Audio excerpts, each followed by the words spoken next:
Hello welcome you all in my channel concept Guru AK ਤੇ ਮੈਂ ਹਾਂ ਤੁਹਾਡਾ ਹੋਸਟ ਅਸ਼ਵਨੀ ਕੁਮਾਰ। ਸੋ ਪਿਆਰੇ ਵਿਦਿਆਰਥੀਓ, ਨਵੇਂ model guest paper, model test paper ਤੇ ਗੈਸਟ ਪੇਪਰ ਤੁਹਾਡੇ ਲਈ ਮੈਂ ਪੇਸ਼ ਕਰਦਾ ਹਾਂ। ਅੱਜ ਵੀ ਪੂਰਾ ਮਾਡਲ ਟੈਸਟ ਪੇਪਰ ਆਪਾਂ ਡਿਸਕਸ ਕਰਾਂਗੇ। ਵੱਡੇ ਕੁਐਸਚਨ ਦੇ ਆਨਸਰ ਥੋੜ੍ਹੇ ਬਹੁਤੇ ਉਹ ਵੀ ਲਿਖਾਂਗੇ ਤੇ ਪੈਰਾਗ੍ਰਾਫ ਕੁਐਸਚਨ ਵੀ ਤੁਹਾਡੇ ਨਾਲ ਡਿਸਕਸ ਕਰਾਂਗੇ। ਸੋ ਇਹ ਪੇਪਰ ਇੱਕ ਹੋਰ ਲੈਕਚਰਰ ਨੇ ਤਿਆਰ ਕੀਤਾ ਹੈ, ਮਿਸਟਰ ਮਹਿੰਦਰਪਾਲ ਜੀ, government senior secondary school Behrampur Gurdaspur, ਉਹਨਾਂ ਨੇ ਤਿਆਰ ਕੀਤਾ ਅਤੇ ਮੈਂ ਤੁਹਾਡੀ ਨਜ਼ਰ ਕਰ ਰਿਹਾ ਵਾਂ। ਕੁਐਸਚਨ ਬਹੁਤ ਵਧੀਆ ਨੇ, ਬਹੁਤ ਇੰਪਾਰਟੈਂਟ ਨੇ। ਇੱਕ ਅਲੱਗ ਲੈਕਚਰਰ ਦੇ ਨਜ਼ਰੀਏ ਤੋਂ ਕਿਹੜੇ ਇੰਪਾਰਟੈਂਟ ਕੁਐਸਚਨ ਹੋ ਸਕਦੇ ਨੇ ਉਹ ਉਹਨਾਂ ਦੱਸੇ ਨੇ, ਅਤੇ ਆਓ ਆਪਾਂ ਡਿਸਕਸ ਕਰੀਏ ਅਤੇ ਇਹਨੂੰ ਹੱਲ ਕਰੀਏ ਤਾਂ ਕਿ ਤੁਹਾਡੇ ਗਿਆਨ 'ਚ ਲਗਾਤਾਰ ਵਾਧਾ ਹੁੰਦਾ ਜਾਏ। ਸੋ ਪਹਿਲਾ ਕੁਐਸਚਨ, ਪਹਿਲੇ 30 ਕੁਐਸਚਨ ਛੋਟੇ ਆਉਣਗੇ। ਡੇਵਿਡ ਈਸਟਨ ਦੁਆਰਾ ਲਿਖੀ ਪੁਸਤਕ ਰਾਜਨੀਤਿਕ ਪ੍ਰਣਾਲੀ ਕਦੋਂ ਪ੍ਰਕਾਸ਼ਿਤ ਹੋਈ? ਸੋ ਇਹਦਾ ਸਹੀ ਉੱਤਰ ਹੈਗਾ 1953। ਦੂਜਾ ਕੁਐਸਚਨ, ਸਮਕਾਲੀ ਉਦਾਰਵਾਦ ਧਾਰਨਾ ਦਾ ਮੁੱਖ ਸਮਰਥਕ ਹੈ? Adam Smith, JS. Mill, Karl Marx, Mahatma Gandhi. ਸੋ ਸਮਕਾਲੀ ਉਦਾਰਵਾਦ ਧਾਰਨਾ ਦਾ ਮੁੱਖ ਸਮਰਥਕ ਜੇ.ਐਸ. ਮਿਲ ਹੈ। ਤੀਜਾ ਪ੍ਰਸ਼ਨ, ਕਾਰਲ ਮਾਰਕਸ ਅਨੁਸਾਰ ਹਰੇਕ ਯੁੱਗ ਵਿੱਚ ਸਮਾਜ ਵਿੱਚ ਕਿੰਨੀਆਂ ਸ਼੍ਰੇਣੀਆਂ 'ਚ ਵੰਡਿਆ ਹੁੰਦਾ? ਸਮਾਜ ਕਾਰਲ ਮਾਰਕਸ ਅਨੁਸਾਰ 2 ਸ਼੍ਰੇਣੀਆਂ 'ਚ ਵੰਡਾ ਹੁੰਦਾ ਵਾ, ਹੈਵ ਤੇ ਹੈਵ ਨੋਟਸ। ਠੀਕ ਹੈ, ਪੂੰਜੀਪਤੀ ਮਤਲਬ ਤੇ ਗਰੀਬ ਵਰਗ, ਉਹ ਲੋਕ ਜਿਨ੍ਹਾਂ ਕੋਲ ਕੁਝ ਹੈ ਤੇ ਉਹ ਲੋਕ ਜਿਨ੍ਹਾਂ ਕੋਲ ਕੁਝ ਨਹੀਂ ਹੈ। ਸ਼ੋਸ਼ਿਤ ਤੇ ਸ਼ੋਸ਼ਣ ਵਰਗ। ਚੌਥਾ ਪ੍ਰਸ਼ਨ, ਹੇਠ ਲਿਖੇ ਦੇਸ਼ ਵਿੱਚੋਂ ਕਿਹੜੇ ਦੇਸ਼ਾਂ ਨੇ ਮਾਰਕਸਵਾਦੀ ਵਿਚਾਰਧਾਰਾ ਨੂੰ ਅਪਣਾਇਆ? ਰੂਸ, ਚੀਨ, ਬੁਲਗਾਰੀਆ, ਉਪਰੋਕਤ ਸਾਰੇ। ਇਹਦਾ ਸਹੀ ਉੱਤਰ ਹੈ ਉਪਰੋਕਤ ਸਾਰੇ। ਇਹਨਾਂ ਸਾਰੇ ਦੇਸ਼ਾਂ ਨੇ ਮਾਰਕਸਵਾਦੀ ਵਿਚਾਰਧਾਰਾ ਨੂੰ ਅਪਣਾਇਆ। ਪੰਜਵਾਂ, ਹੇਠ ਲਿਖਿਆਂ ਵਿੱਚੋਂ ਕਿਸ ਦਾ ਗਾਂਧੀ ਜੀ 'ਤੇ ਪ੍ਰਭਾਵ ਨਹੀਂ ਸੀ? ਫਾਸੀਵਾਦ, Bhagavad Gita, Tolstoy, Bible. Bhagavad Gita, Tolstoy ਅਤੇ ਬਾਈਬਲ ਦਾ ਪ੍ਰਭਾਵ ਗਾਂਧੀ ਜੀ 'ਤੇ ਸੀ, ਪਰ ਫਾਸੀਵਾਦ ਦਾ ਪ੍ਰਭਾਵ ਨਹੀਂ ਸੀ। ਫਾਸੀਵਾਦ ਕੀ ਹੁੰਦਾ ਵੈ? ਮਨਮਰਜ਼ੀ ਦਾ ਸ਼ਾਸਨ, ਧੱਕੇਸ਼ਾਹੀ ਦਾ ਸ਼ਾਸਨ। ਸੋ ਜਿਵੇਂ ਹਿਟਲਰ ਨੇ ਚਲਾਇਆ, ਮੁਸੋਲੀਨੀ ਨੇ ਚਲਾਇਆ ਇਟਲੀ 'ਚ। ਸੋ ਅਜਿਹਾ ਸ਼ਾਸਨ ਜਿਹੜਾ ਵਾ ਇਹਦਾ ਗਾਂਧੀ ਜੀ 'ਤੇ ਕੋਈ ਪ੍ਰਭਾਵ ਨਹੀਂ ਸੀ, ਇਸ ਸਿਧਾਂਤ ਦਾ। ਛੇਵਾਂ ਪ੍ਰਸ਼ਨ, ਬਿਊਰੋ ਸ਼ਬਦ ਦਾ ਸ਼ਾਬਦਿਕ ਅਰਥ ਕੀ ਹੈ? ਬਿਊਰੋ ਸ਼ਬਦ ਦਾ ਸ਼ਬਦਿਕ ਅਰਥ ਹੈ ਲਿਖਣ ਵਾਲਾ ਡੈਸਕ। ਸੱਤਵਾਂ ਪ੍ਰਸ਼ਨ, ਹਿੱਤ ਸਮੂਹ ਜਾਂ ਦਬਾਅ ਸਮੂਹ ਦੀ ਵਿਸ਼ੇਸ਼ਤਾ ਕਿਹੜੀ ਹੈ? ਇੱਛਕ ਮੈਂਬਰੀ, ਸੰਗਠਨ, ਸਾਂਝਾ ਹਿੱਤ, ਉਪਰੋਕਤ ਸਾਰੇ। ਉਪਰੋਕਤ ਸਾਰੇ ਹੀ। ਹਿੱਤ ਸਮੂਹ ਜਾਂ ਦਬਾਅ ਸਮੂਹ ਦੇ ਇੱਛਕ ਮੈਂਬਰੀ ਵੀ ਹੈ, ਸੰਗਠਨ ਵੀ ਹੈ ਅਤੇ ਸਾਂਝਾ ਹਿੱਤ ਵੀ ਹੈ। ਸੋ ਪਿਆਰੇ ਵਿਦਿਆਰਥੀਓ, ਕੋਸ਼ਿਸ਼ ਕਰਿਆ ਕਰੋ ਆਪਣੇ ਫੋਨ ਨੂੰ ਵਰਟੀਕਲ, ਲੰਬੇ ਰੋਗ ਨਹੀਂ ਚੌੜੇ ਰੋਗ ਕਰਕੇ ਦੇਖਿਆ ਕਰੋ ਤਾਂ ਕਿ ਤੁਹਾਨੂੰ ਪੂਰੀ ਪਿਕਚਰ ਦਿਖਾਈ ਦੇਵੇ। ਲੈਂਡਸਕੇਪ ਮੋਡ 'ਤੇ ਆਪਣਾ ਫੋਨ ਰੱਖ ਕੇ ਦੇਖਿਆ ਕਰੋ, ਤੁਸੀਂ ਆਸਾਨੀ ਨਾਲ ਵਧੀਆ ਪੜ੍ਹ ਸਕਦੇ ਹੋ, ਦੇਖ ਵੀ ਸਕਦੇ ਹੋ ਮੈਟਰ ਸਾਰਾ। ਸੋ ਅਗਲਾ ਪ੍ਰਸ਼ਨ, 8ਵਾਂ, ਲੋਕ ਸਭਾ ਨੂੰ ਕੌਣ ਭੰਗ ਕਰ ਸਕਦਾ ਹੈ? ਲੋਕ ਸਭਾ ਨੂੰ ਰਾਸ਼ਟਰਪਤੀ ਭੰਗ ਕਰ ਸਕਦਾ ਹੈ। ਪ੍ਰਧਾਨ ਮੰਤਰੀ ਦੇ ਕਹਿਣ 'ਤੇ ਭੰਗ ਕਰਦਾ, ਪਰ ਭੰਗ ਕਰਨ ਦਾ ਅਧਿਕਾਰ ਰਾਸ਼ਟਰਪਤੀ ਨੂੰ ਹੈ। ਪ੍ਰਧਾਨ ਮੰਤਰੀ ਯਾਨੀ ਮੰਤਰੀ ਮੰਡਲ ਸਿਫਾਰਿਸ਼ ਕਰ ਸਕਦਾ। 9ਵਾਂ, ਭਾਰਤ ਵਿੱਚ ਅਸਲੀ ਕਾਰਜਪਾਲਿਕਾ ਕੌਣ ਹੈ? ਭਾਰਤ ਵਿੱਚ ਅਸਲੀ ਕਾਰਜਪਾਲਿਕਾ ਜਿਹੜੀ ਹੈ ਮੰਤਰੀ ਪਰਿਸ਼ਦ ਹੈ। ਮੰਤਰੀ ਪਰਿਸ਼ਦ ਭਾਰਤ ਵਿੱਚ ਅਸਲੀ ਕਾਰਜਪਾਲਿਕਾ ਹੈ। 10ਵਾਂ ਪ੍ਰਸ਼ਨ, ਸੰਵਿਧਾਨ ਦੀ ਕਿਸ ਧਾਰਾ ਵਿੱਚ ਅਧੀਨ ਵਿੱਦਿਆ ਦੇ ਅਧਿਕਾਰ ਨੂੰ ਮੌਲਿਕ ਅਧਿਕਾਰ ਦੀ ਸੂਚੀ ਵਿੱਚ ਸ਼ਾਮਲ ਕੀਤਾ ਗਿਆ? ਵਿੱਦਿਆ ਦੇ ਅਧਿਕਾਰ ਨੂੰ ਮੌਲਿਕ ਅਧਿਕਾਰ ਦੀ ਸੂਚੀ ਸ਼ਾਮਲ ਕੀਤਾ ਗਿਆ ਸੰਵਿਧਾਨ ਦੀ ਧਾਰਾ 21A।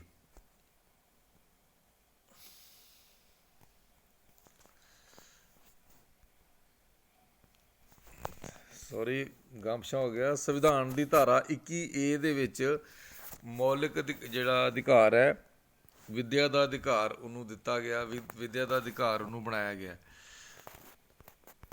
ਵਿੱਦਿਆ ਦੇ ਅਧਿਕਾਰ ਨੂੰ ਮੌਲਿਕ ਅਧਿਕਾਰ ਬਣਾਇਆ ਗਿਆ ਧਾਰਾ 21A ਵਿੱਚ। ਨੈਕਸਟ ਹੈਗਾ 11ਵਾਂ ਪ੍ਰਸ਼ਨ। 11ਵਾਂ ਪ੍ਰਸ਼ਨ ਆ ਗਿਆ, ਗ੍ਰਾਮ ਪੰਚਾਇਤ ਦਾ ਕਾਰਜਕਾਲ ਕਿੰਨਾ ਹੁੰਦਾ? ਗ੍ਰਾਮ ਪੰਚਾਇਤ ਦਾ ਕਾਰਜਕਾਲ 5 ਸਾਲ ਹੁੰਦਾ।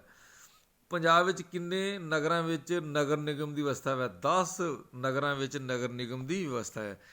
13ਵਾਂ, ਸਭ ਤੋਂ ਪੁਰਾਣਾ ਰਾਸ਼ਟਰੀ ਰਾਜਨੀਤਿਕ ਦਲ ਕਿਹੜਾ ਹੈ? ਸਭ ਤੋਂ ਪੁਰਾਣਾ ਰਾਸ਼ਟਰੀ ਰਾਜਨੀਤਿਕ ਦਲ ਭਾਰਤੀ ਰਾਸ਼ਟਰੀ ਕਾਂਗਰਸ ਹੈ, ਇੰਡੀਅਨ ਨੈਸ਼ਨਲ ਕਾਂਗਰਸ, ਜਿਹੜਾ 1885 ਚ ਬਣਿਆ ਸੀ। ਭਾਰਤ ਦੀ ਵਿਦੇਸ਼ ਨੀਤੀ ਦਾ ਮੁੱਖ ਨਿਰਮਾਤਾ ਸੀ ਕੌਣ ਹੈ? ਪੰਡਿਤ ਜਵਾਹਰ ਲਾਲ ਨਹਿਰੂ ਵਿਦੇਸ਼ ਨੀਤੀ ਦਾ ਮੁੱਖ ਨਿਰਮਾਤਾ ਸੀ। ਨੈਕਸਟ ਹੈਗਾ ਜੀ, ਭਾਰਤ ਸੰਯੁਕਤ ਰਾਸ਼ਟਰ ਦਾ ਮੈਂਬਰ ਕਦੋਂ ਬਣਿਆ? ਭਾਰਤ ਸੰਯੁਕਤ ਰਾਸ਼ਟਰ ਦਾ ਮੈਂਬਰ ਉਦੋਂ ਬਣਿਆ ਜਦੋਂ ਇਹ ਬਣੀ ਸੀ, 1945 ਵਿੱਚ। ਨੈਕਸਟ ਹੈਗਾ, ਭਾਰਤ ਵਰਤਮਾਨ ਸਮੇਂ ਸੰਯੁਕਤ ਰਾਸ਼ਟਰ ਦੀ ਸੁਰੱਖਿਆ ਪਰਿਸ਼ਦ ਦੇ ਮੈਂਬਰ ਹਨ। ਕੌਣ ਨੇ ਸੁਰੱਖਿਆ ਪਰਿਸ਼ਦ ਦੇ? ਕਿੰਨੇ ਮੈਂਬਰ ਨੇ? 15 ਨੇ। 5 ਮੈਂਬਰ ਹੁੰਦੇ ਨੇ ਪਰਮਾਨੈਂਟ ਤੇ 10 ਹੁੰਦੇ ਨੇ ਨੋਨ ਪਰਮਾਨੈਂਟ। ਸੋ ਸੁਰੱਖਿਆ ਪਰਿਸ਼ਦ ਦੇ 15 ਮੈਂਬਰ ਹੈ। 17ਵਾਂ, ਭਾਰਤ ਪਾਕਿਸਤਾਨ ਵਿੱਚ ਮੁੱਖ ਝਗੜਾ ਕਿਸ ਵਿਸ਼ੇ ਨਾਲ ਸੰਬੰਧੀ ਹੈ? 17ਵੇਂ ਪ੍ਰਸ਼ਨ ਉੱਤਰ ਹੈ ਕਸ਼ਮੀਰ ਨਾਲ ਸੰਬੰਧਿਤ ਜਿਹੜਾ ਮਸਲਾ ਹੈ। ਕਸ਼ਮੀਰ ਹੈ ਜਿਹੜਾ ਭਾਰਤ ਪਾਕਿਸਤਾਨ ਝਗੜੇ ਦਾ ਮੁੱਖ ਕਾਰਨ ਹੈ, ਬੋਨ ਆਫ ਕੰਟੈਂਸ਼ਨ ਹੈ, ਪੁਆੜੇ ਦੀ ਜੜ ਹੈ। ਨੈਕਸਟ ਹੈਗਾ ਜੀ 18ਵਾਂ ਪ੍ਰਸ਼ਨ, ਰਾਸ਼ਟਰੀ ਏਕੀਕਰਨ ਪਰਿਸ਼ਦ ਦਾ ਅਧਿਅਕਸ਼ ਕੌਣ ਹੁੰਦਾ ਹੈ? ਰਾਸ਼ਟਰੀ ਏਕੀਕਰਨ ਪਰਿਸ਼ਦ ਦਾ ਅਧਿਅਕਸ਼ ਜਿਹੜਾ ਉਹ ਪ੍ਰਧਾਨ ਮੰਤਰੀ ਹੁੰਦਾ ਹੈ।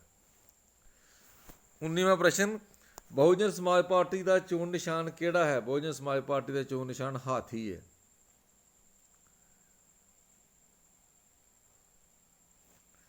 20ਵਾਂ ਪ੍ਰਸ਼ਨ, ਪੰਚਾਇਤੀ ਰਾਜ ਵਿੱਚ ਹੇਠਾਂ ਪੱਧਰ ਦੀ ਪਹਿਲੀ ਸੰਸਥਾ ਕਿਹੜੀ ਹੈ? ਸਭ ਤੋਂ ਹੇਠਲੀ ਪੱਧਰ ਦੀ ਪੰਚਾਇਤੀ ਰਾਜ ਦੀ ਸੰਸਥਾ ਹੈ ਗ੍ਰਾਮ ਸਭਾ। ਇਸ ਤੋਂ ਬਾਅਦ ਹੈ ਗ੍ਰਾਮ ਪੰਚਾਇਤ। 21ਵਾਂ, ਰਾਜਨੀਤਿਕ ਪ੍ਰਣਾਲੀ ਦੀ ਇੱਕ ਨਿਕਾਸ ਕਾਰਜ ਦੱਸੋ। ਨਿਕਾਸ ਕਾਰਜ ਆਊਟਪੁੱਟ ਫੰਕਸ਼ਨ ਰਾਜਨੀਤਿਕ ਪ੍ਰਣਾਲੀ ਦੇ ਕਿਹੜੇ ਨੇ? ਨਿਯਮ ਨਿਰਮਾਣ ਕਰਨਾ, ਨਿਯਮਾਂ ਨੂੰ ਲਾਗੂ ਕਰਨਾ ਤੇ ਨਿਯਮਾਂ ਅਨੁਸਾਰ ਨਿਆਂ ਕਰਨਾ। ਇਹ 3 ਕਾਰਜ ਨੇ, ਕੋਈ ਇੱਕ ਲਿਖ ਦਿਓ। 23ਵਾਂ, ਗਾਂਧੀ ਜੀ ਦੀ ਮੌਤ ਕਦੋਂ ਤੇ ਕਿੱਥੇ ਹੋਈ? ਗਾਂਧੀ ਜੀ ਦੀ ਮੌਤ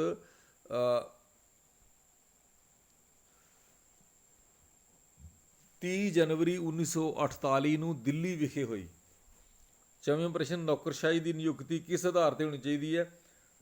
24ਵਾਂ ਪ੍ਰਸ਼ਨ, ਨੌਕਰਸ਼ਾਹੀ ਦੀ ਜਿਹੜੀ ਨਿਯੁਕਤੀ ਹੈ ਉਹ ਯੋਗਤਾ ਦੇ ਆਧਾਰ ਤੇ, ਟੈਸਟ ਦੇ ਆਧਾਰ ਤੇ ਹੋਣੀ ਚਾਹੀਦੀ ਹੈ। 25ਵਾਂ ਪ੍ਰਸ਼ਨ, ਬਹੁਦਲ ਪ੍ਰਣਾਲੀ ਤੋਂ ਕੀ ਭਾਵ ਹੈ? ਜਿਸ ਦੇਸ਼ ਵਿੱਚ, ਜਿਸ ਰਾਜ ਵਿੱਚ ਇੱਕ ਤੋਂ ਜ਼ਿਆਦਾ ਰਾਜਨੀਤਿਕ ਦਲ ਪਾਏ ਜਾਂਦੇ ਹੋਣ ਉਹਨੂੰ ਬਹੁਦਲ ਪ੍ਰਣਾਲੀ ਕਿਹਾ ਜਾਂਦਾ ਹੈ, ਕਿ ਉੱਥੇ ਇੱਕ ਤੋਂ ਜ਼ਿਆਦਾ ਪੋਲੀਟੀਕਲ ਪਾਰਟੀਆਂ ਨੇ, ਕਦੀ ਕਿਸੇ ਦੀ ਸਰਕਾਰ ਬਣ ਜਾਂਦੀ, ਕਦੀ ਕਿਸੇ ਦੀ, ਤੇ ਕਦੀ ਰੈਲੀ ਮਿਲੀ। 26ਵਾਂ, ਪ੍ਰਧਾਨ ਮੰਤਰੀ ਨੂੰ ਕੌਣ ਨਿਯੁਕਤ ਕਰਦਾ ਹੈ? ਪ੍ਰਧਾਨ ਮੰਤਰੀ ਨੂੰ ਰਾਸ਼ਟਰਪਤੀ ਨਿਯੁਕਤ ਕਰਦਾ ਹੈ। ਜਿਹੜੀ ਪਾਰਟੀ ਨੂੰ ਲੋਕ ਸਭਾ ਦੇ ਵਿੱਚ ਜ਼ਿਆਦਾ ਸੀਟਾਂ ਪ੍ਰਾਪਤ ਹੁੰਦੀਆਂ ਨੇ ਉਹਦੇ ਨੇਤਾ ਨੂੰ, ਉਹਦੇ MPs ਦੇ ਨੇਤਾ ਨੂੰ ਪ੍ਰਧਾਨ ਮੰਤਰੀ ਦੇ ਅਹੁਦੇ ਲਈ ਰਾਸ਼ਟਰਪਤੀ ਇਨਵਾਈਟ ਕਰਦਾ। ਸੋ ਰਾਸ਼ਟਰਪਤੀ ਨਿਯੁਕਤੀ ਕਰਦਾ ਵੈ, ਪ੍ਰਧਾਨ ਮੰਤਰੀ ਦੀ ਅਹੁਦੇ ਦੀ ਸਹੁੰ ਵੀ ਉਹੀ ਚੁਕਾਉਂਦਾ। 27ਵਾਂ ਪ੍ਰਸ਼ਨ, 73ਵੀਂ ਸੰਵਿਧਾਨਕ ਸੋਧ ਕਿਹੜੇ ਸਾਲ ਤੋਂ ਲਾਗੂ ਹੋਈ ਸੀ? 73ਵੀਂ ਸੰਵਿਧਾਨਕ ਸੋਧ 1994 ਤੋਂ ਲਾਗੂ ਹੋਈ ਸੀ। 28ਵਾਂ ਪ੍ਰਸ਼ਨ, ਸੰਯੁਕਤ ਰਾਸ਼ਟਰ ਕਿਹੜੀ ਮਿਤੀ ਨੂੰ ਹੋਂਦ ਵਿੱਚ ਆਇਆ? ਸੰਯੁਕਤ ਰਾਸ਼ਟਰ 24 ਅਕਤੂਬਰ 1945 ਨੂੰ ਹੋਂਦ ਵਿੱਚ ਆਇਆ। ਸੋ ਇਹ ਮਿਤੀ ਕਿਹੜੀ ਹੈ? 24 ਅਕਤੂਬਰ। ਨੈਕਸਟ ਹੈਗਾ 29ਵਾਂ, ਭਾਰਤੀ ਰਾਜਾਂ ਦਾ ਗਠਨ ਕਿਸ ਆਧਾਰ ਤੇ ਕੀਤਾ ਗਿਆ ਸੀ? ਭਾਰਤੀ ਰਾਜਾਂ ਦਾ ਗਠਨ ਭਾਸ਼ਾ ਦੇ ਆਧਾਰ ਤੇ ਕੀਤਾ ਗਿਆ ਸੀ 1954-55 ਵਿੱਚ। 30ਵਾਂ ਪ੍ਰਸ਼ਨ, ਪੰਚਸ਼ੀਲ ਤੋਂ ਕੀ ਭਾਵ ਹੈ? ਪੰਚਸ਼ੀਲ ਤੋਂ ਭਾਵ ਹੈ 5 ਸਿਧਾਂਤ, ਜਿਹੜਾ ਭਾਰਤ ਤੇ ਚੀਨ ਨੇ 29 ਅਪ੍ਰੈਲ 1954 ਨੂੰ ਸਮਝੌਤਾ ਹੋਇਆ ਸੀ ਭਾਰਤ ਤੇ ਚੀਨ ਦੇ ਪ੍ਰਧਾਨ ਮੰਤਰੀਆਂ ਵਿਚਕਾਰ, ਉਹਨੂੰ ਪੰਚਸ਼ੀਲ ਦਾ ਨਾਮ ਦਿੱਤਾ ਗਿਆ। ਉਹਦੇ 'ਚ 5 ਸਿਧਾਂਤ ਸੀ, ਜਿਨ੍ਹਾਂ ਵਿੱਚ ਸੀਗਾ ਪਰਸਪਰ ਸਹਿਯੋਗ, ਇੱਕ ਦੂਜੇ ਦੇਸ਼ 'ਤੇ ਹਮਲਾ ਨਹੀਂ ਕਰਨਾ, ਇੱਕ ਦੂਜੇ ਦੇਸ਼ ਦੇ ਅੰਦਰੂਨੀ ਮਾਮਲਿਆਂ 'ਚ ਦਖਲਅੰਦਾਜ਼ੀ ਨਾ ਕਰਨਾ। ਸੋ ਅਜਿਹੇ 5 ਸਿਧਾਂਤ ਸੀਗੇ। ਸੋ ਇਹਨੂੰ ਪੰਚਸ਼ੀਲ ਕਿਹਾ ਜਾਂਦਾ ਹੈ। ਭਾਗ ਐੜਾ ਦੇ ਪ੍ਰਸ਼ਨ ਨੇ, ਮੈਂ ਪ੍ਰਸ਼ਨ ਪੜ੍ਹ ਦਿਆਂਗਾ। ਉੱਤਰ ਬੜੇ ਸੌਖੇ ਨੇ, ਤੁਹਾਨੂੰ ਕਿਤਾਬਾਂ 'ਚੋਂ ਵੀ ਮਿਲ ਜਾਣਗੇ, ਐਜੂਸੈਟ ਐਪ ਵਿੱਚੋਂ ਵੀ ਮਿਲ ਜਾਣਗੇ। ਤੁਸੀਂ ਐਜੂਸੈਟ ਐਪ ਵੀ ਸਾਰੇ ਵਿਦਿਆਰਥੀ ਡਾਊਨਲੋਡ ਕਰ ਲਓ ਅਤੇ ਆਪਣੇ ਵਿਸ਼ੇ ਨਾਲ ਸੰਬੰਧਿਤ ਕਾਫੀ ਮਟੀਰੀਅਲ ਤੁਸੀਂ ਉੱਥੋਂ ਵੀ ਦੇਖ ਸਕਦੇ ਹੋ। ਸੋ ਭਾਗ ਐੜੇ ਦਾ ਜੇ ਪ੍ਰਸ਼ਨ ਹੈ ਜਿਹੜਾ, ਨਿਯਮ ਨਿਰਮਾਣ ਕਾਰਜ ਤੋਂ ਤੁਸੀਂ ਕੀ ਸਮਝਦੇ ਹੋ? ਤੁਹਾਨੂੰ ਪਤਾ ਹੀ ਹੈ ਨਿਯਮ ਨਿਰਮਾਣ ਦਾ ਮਤਲਬ ਹੈ ਕਾਨੂੰਨ ਨਿਰਮਾਣ ਕਰਨਾ। ਆਧੁਨਿਕ ਉਦਾਰਵਾਦ ਦੇ ਕੋਈ 2 ਸਿਧਾਂਤ ਲਿਖੋ। ਆਧੁਨਿਕ ਉਦਾਰਵਾਦ ਦੇ ਜਿਹੜੇ ਸਿਧਾਂਤ ਨੇ, ਇਹ ਕਹਿੰਦੇ ਨੇ ਰਾਜ ਇੱਕ ਕਲਿਆਣਕਾਰੀ ਸੰਸਥਾ ਹੈ, ਠੀਕ ਹੈ, ਅਤੇ ਰਾਜ ਨੂੰ ਲੋਕਾਂ ਦੇ ਭਲੇ ਲਈ ਕੰਮ ਕਰਨਾ ਚਾਹੀਦਾ ਵਾ, ਅਤੇ ਮਾਨਵਵਾਦ 'ਚ ਇਹਨਾਂ ਨੂੰ ਭਰੋਸਾ ਹੈ। ਤੀਜਾ, ਗਾਂਧੀ ਜੀ ਉੱਤੇ ਕੁਰਾਨ ਅਤੇ ਬਾਈਬਲ ਦਾ ਕੀ ਪ੍ਰਭਾਵ ਪਿਆ? ਗਾਂਧੀ ਜੀ ਨੇ ਕਿਹਾ ਵੀ ਇਹਨਾਂ ਧਾਰਮਿਕ ਗ੍ਰੰਥਾਂ ਤੋਂ ਸਾਨੂੰ ਬਹੁਤ ਸਾਰੀ ਚੰਗੀ ਸਿੱਖਿਆ ਮਿਲਦੀ ਹੈ। ਜਿਵੇਂ ਬਾਈਬਲ ਤੋਂ ਉਹਨਾਂ ਨੇ ਕਿਹਾ ਵੀ ਦੁਸ਼ਮਣ ਨੂੰ ਵੀ ਮਾਫ਼ ਕਰਨਾ ਚਾਹੀਦਾ। ਰਾਜਨੀਤਿਕ ਦਲਾਂ ਦੇ ਕੋਈ 2 ਕਾਰਜ ਲਿਖੋ। ਰਾਜਨੀਤਿਕ ਦਲਾਂ ਦੇ ਕੋਈ 2 ਕੰਮ ਕੀ ਨੇ ਸਰਕਾਰ ਬਣਾਉਣਾ ਵਾ, ਸਰਕਾਰ ਦੀ ਆਲੋਚਨਾ ਕਰਨਾ ਵਾ, ਲੋਕਾਂ ਨੂੰ ਰਾਜਨੀਤਿਕ ਸਿੱਖਿਆ ਦੇਣਾ ਵਾ। ਭਾਰਤ ਵਿੱਚ 2 ਖੇਤਰੀ ਰਾਜਨੀਤਿਕ ਦਲਾਂ ਦੇ ਨਾਂ ਲਿਖੋ। ਕਿੰਨੇ ਖੇਤਰੀ ਦਲ ਨੇ ਭਾਰਤ ਵਿੱਚ? ਜਿਵੇਂ ਆਮ ਆਦਮੀ ਪਾਰਟੀ ਵੀ ਹੈ, ਸ਼੍ਰੋਮਣੀ ਅਕਾਲੀ ਦਲ ਹੈ, ਤੇਲਗੂ ਦੇਸਮ ਪਾਰਟੀ ਹੈ, ਨੈਸ਼ਨਲ ਕਾਨਫਰੰਸ ਹੈ, ਜੰਮੂ ਕਸ਼ਮੀਰ 'ਚ ਨੈਸ਼ਨਲ ਕਾਨਫਰੰਸ ਖੇਤਰੀ ਦਲ ਹੈ। ਸੋ ਹੋਰ ਕਿੰਨੇ ਰਾਜਨੀਤਿਕ ਦਲ ਨੇ? ਅਸਾਮ ਵਿੱਚ ਅਸਮ ਗਣ ਪਰਿਸ਼ਦ ਹੈ। ਨੈਕਸਟ ਹੈਗਾ ਜੀ, 6ਵਾਂ ਪੰਚਸ਼ੀਲ ਤੋਂ ਕੀ ਭਾਵ ਹੈ? ਅਸੀਂ ਸੋਹਣੇ ਡਿਸਕਸ ਕੀਤਾ ਪੰਚਸ਼ੀਲ ਦੇ ਬਾਰੇ 'ਚ, ਉੱਪਰ ਅਸੀਂ ਡਿਸਕਸ ਕਰ ਰਹੇ ਹਾਂ। ਈੜੀ ਭਾਗ 'ਚ 4-4 ਅੰਕਾਂ ਵਾਲੇ ਪ੍ਰਸ਼ਨ ਨੇ, ਕੋਈ 4 ਕਰਨੇ ਆ, 6 ਵਿੱਚੋਂ ਕੋਈ 4 ਕਰਨੇ ਹੁੰਦੇ ਆ, ਠੀਕ ਹੈ। ਸੋ ਮਾਰਕਸ ਦੇ ਵਾਧੂ ਮੁੱਲ ਦਾ ਸਿਧਾਂਤ ਦੀ ਵਿਆਖਿਆ ਕਰੋ। ਵਾਧੂ ਮੁੱਲ ਦਾ ਸਿਧਾਂਤ ਕੀ ਹੈ? ਕਾਰਲ ਮਾਰਕਸ ਨੇ ਕਿਹਾ ਵੀ ਮਜ਼ਦੂਰ ਦੀ ਮਜ਼ਦੂਰੀ ਤੇ ਚੀਜ਼ ਦੀ ਅਸਲ ਕੀਮਤ ਦੇ ਵਿਚਕਾਰ ਜਿਹੜਾ ਅੰਤਰ ਆਉਂਦਾ ਵਾ, ਜਿਹੜਾ ਵੇਚ ਮੁੱਲ ਹੈ, ਮਜ਼ਦੂਰ ਦੀ ਮਜ਼ਦੂਰੀ ਤੇ ਜਿਹੜਾ ਵੇਚ ਮੁੱਲ ਦੇ ਵਿੱਚ ਅੰਤਰ ਹੈ, ਉਹਨੂੰ ਕਾਰਲ ਮਾਰਕਸ ਵਾਧੂ ਮੁੱਲ ਕਹਿੰਦਾ।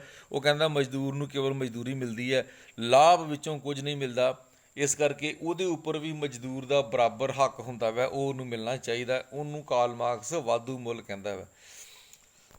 ਅਗਲਾ ਪ੍ਰਸ਼ਨ ਹੈਗਾ, ਨੌਕਰਸ਼ਾਹੀ ਨੂੰ ਰਾਜ ਪ੍ਰਸ਼ਾਸਨ ਦੀ ਰੀੜ੍ਹ ਦੀ ਹੱਡੀ ਕਿਉਂ ਕਿਹਾ ਜਾਂਦਾ? ਕਿਉਂਕਿ ਇਹਦੇ ਬਗੈਰ ਕੋਈ ਕੰਮ ਨਹੀਂ ਚੱਲਦਾ। ਮੰਤਰੀ ਕਿਵੇਂ ਨਾੜੀ ਹੁੰਦੇ ਨੇ, ਸਾਰੇ ਇਹਨਾਂ ਦੀ ਸਲਾਹ 'ਤੇ ਚੱਲਦੇ ਨੇ, ਇਸ ਕਰਕੇ ਰੀੜ੍ਹ ਦੀ ਹੱਡੀ ਕਿਹਾ ਜਾਂਦਾ।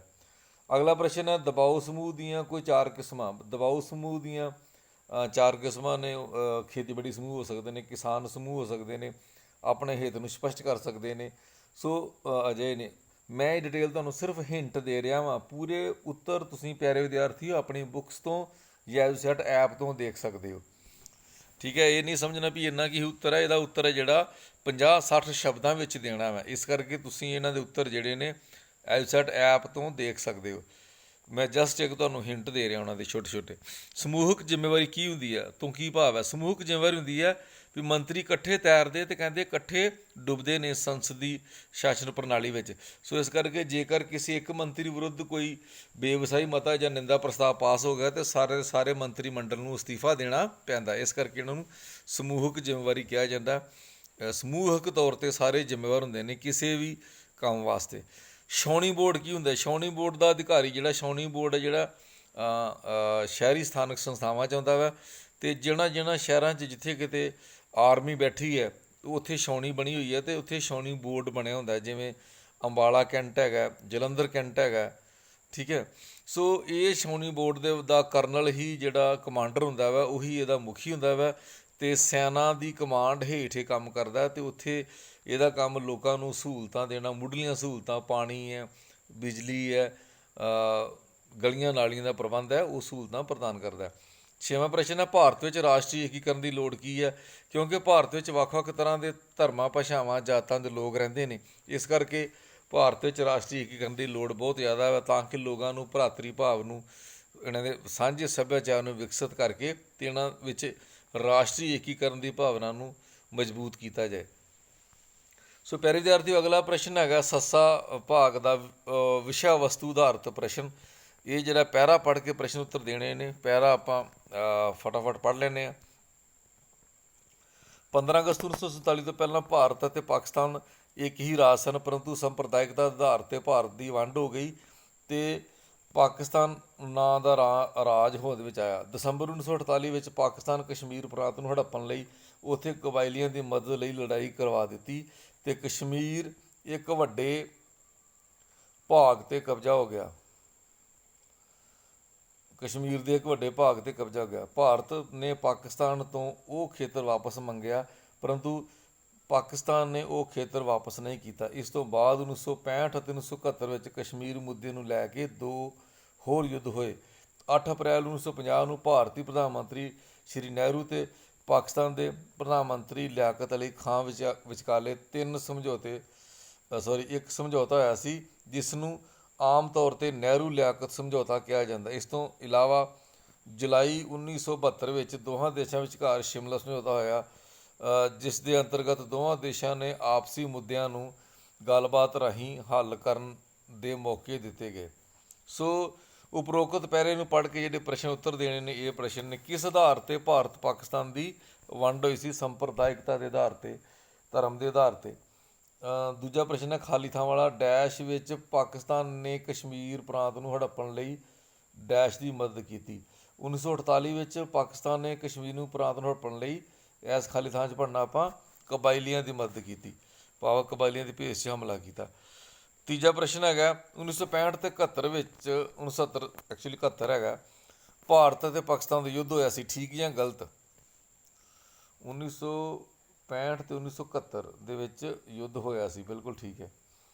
ਨੈਕਸਟ ਹੈਗਾ ਭਾਰਤ ਆਜ਼ਾਦ ਹੋਇਆ ਤੇ ਸ਼ਿਮਲਾ ਸਮਝੌਤਾ, ਭਾਰਤ ਆਜ਼ਾਦ ਹੋਇਆ, ਸ਼ਿਮਲਾ ਸਮਝੌਤਾ, ਨਹਿਰੂ ਲਿਆਕਤ ਸਮਝੌਤਾ ਤੇ ਭਾਰਤ ਅਤੇ ਪਾਕਿਸਤਾਨ ਯੁੱਧ, ਇਹਨਾਂ ਨੂੰ ਮੈਚਿੰਗ ਕਰਨਾ। ਮੈਚਿੰਗ ਵਾਲਾ ਪ੍ਰਸ਼ਨ ਤੁਹਾਡੇ ਸਾਹਮਣੇ ਆਉਣਾ।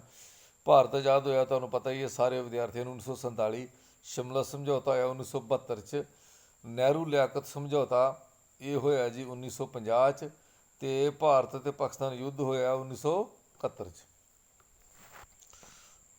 ਪਿਆਰੇ ਵਿਦਿਆਰਥੀਓ, ਅਗਲਾ ਹੈਗਾ 6 ਅੰਕਾਂ ਵਾਲੇ ਪ੍ਰਸ਼ਨ ਨੇ। ਡੇਵਿਡ ਈਸਟ ਅਨੁਸਾਰ ਰਾਜਨੀਤੀ ਪ੍ਰਣਾਲੀ ਦੇ ਕਾਰਜਾਂ ਵਰਣਨ ਕਰੋ। 5-6 ਤੇ ਘੱਟੋ ਘੱਟ ਕਾਰਜ ਤੁਹਾਨੂੰ ਲਿਖਣੇ ਚਾਹੀਦੇ ਨੇ, ਕਿਉਂਕਿ 6 ਨੰਬਰ ਦਾ ਪ੍ਰਸ਼ਨ ਹੈ। ਜਾਂ ਇਹ ਕਰਨਾ ਜਾਂ ਫਿਰ ਨੌਕਰਸ਼ਾਹੀ ਦੀਆਂ ਮੁੱਖ ਵਿਸ਼ੇਸ਼ਤਾਵਾਂ ਕਰਨੀਆਂ ਨੇ, ਦੋਵਾਂ ਵਿੱਚੋਂ ਕੋਈ ਇੱਕ ਹੀ ਕਰਨਾ ਤੁਸੀਂ, ਜਾਂ ਇਹ ਕਰਨਾ ਵਾ ਜਾਂ ਇਹ ਕਰਨਾ ਵਾ, ਦੋਵੇਂ ਇਕੱਠੇ ਨਹੀਂ ਕਰਨੇ, ਕੋਈ ਇੱਕ ਕਰਨਾ। ਉਸ ਤੋਂ ਬਾਅਦ ਲਾਸਟ ਕੁਐਸਚਨ ਆ ਗਿਆ, ਇਹਦੇ ਵਿੱਚ ਵੀ 2 ਆਪਸ਼ਨ ਨੇ। ਭਾਰਤ ਵਿੱਚ ਲੋਕਤੰਤਰ ਦੀ ਸਫਲਤਾ ਲਈ ਜ਼ਰੂਰੀ ਅਵਸਥਾਵਾਂ ਦਾ ਵਰਣਨ ਕਰੋ, ਜਾਂ ਵਿਦੇਸ਼ੀ ਨੀਤੀ ਦਾ ਕੀ ਅਰਥ ਹੈ, ਭਾਰਤ ਵਿਦੇਸ਼ੀ ਨੀਤੀ ਦੇ ਮੁੱਖ ਨਿਰਧਾਰਤ ਤੱਥਾਂ ਦਾ ਵਰਣਨ ਕਰੋ। ਇਹਨਾਂ ਦੋਵਾਂ 'ਚੋਂ ਕੋਈ ਇੱਕ ਪ੍ਰਸ਼ਨ ਕਰਨਾ। ਤੁਹਾਡਾ ਉੱਤਰ ਜਿਹੜਾ 150 ਤੋਂ 160 ਸ਼ਬਦਾਂ ਵਿੱਚ ਹੋਣਾ ਚਾਹੀਦਾ। ਸੋ ਇਹਨੂੰ ਤੁਸੀਂ ਆਪਣੀ ਬੁੱਕ ਤੋਂ ਜਾਂ ਐਜੂਕੇਅਰ ਐਪ ਤੋਂ ਜ਼ਰੂਰ ਕਰਨਾ। ਸੋ ਮੈਂ ਬਹੁਤ ਬਹੁਤ ਧੰਨਵਾਦੀ ਹਾਂ ਮਹਿੰਦਰਪਾਲ, ਲੈਕਚਰ ਅਪਲੋਡ ਕਰ ਸਾਇੰਸ ਵੀਡੀ ਪੂਰੀ senior secondary school smart school Behrampur Gurdaspur ਦਾ, ਜਿਹਨੇ ਪੇਪਰ ਤਿਆਰ ਕਰਕੇ ਭੇਜਿਆ। ਤੇ ਸੋ ਪਿਆਰੇ ਵਿਦਿਆਰਥੀਓ, ਜੇਕਰ ਤੁਹਾਨੂੰ ਵੀਡੀਓ ਚੰਗੀ ਲੱਗੀ ਹੈ ਤਾਂ ਇਹਨੂੰ ਲਾਈਕ, ਸ਼ੇਅਰ ਅਤੇ ਕਮੈਂਟ ਜ਼ਰੂਰ ਕਰਨਾ। ਤੁਹਾਡਾ ਬਹੁਤ ਬਹੁਤ ਧੰਨਵਾਦ। ਜੇਕਰ ਮੇਰੇ ਚੈਨਲ ਨੂੰ ਸਬਸਕ੍ਰਾਈਬ ਨਹੀਂ ਕੀਤਾ ਤਾਂ ਜ਼ਰੂਰ ਸਬਸਕ੍ਰਾਈਬ ਕਰਾਓ। Thank you.